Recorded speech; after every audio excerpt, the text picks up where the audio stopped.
Rear Media app lets the front passenger control what the rear passengers are watching all through the center display. Rear Media app is included with select GMC vehicles. The app allows you to stream content from your compatible devices and select platforms to the rear screens.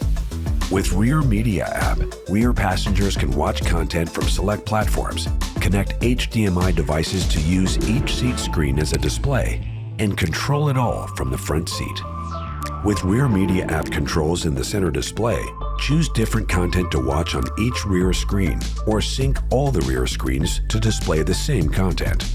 To get started, navigate to Rear Media app on the center display. Select Content and tap Share to Screen 1 or Share to Screen 2 to begin streaming the content.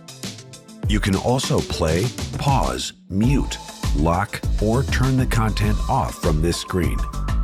While streaming to the rear screens, the front row is able to listen in on the content through the vehicle's speakers or start and stop screen mirroring to stream the same content on all the rear screens.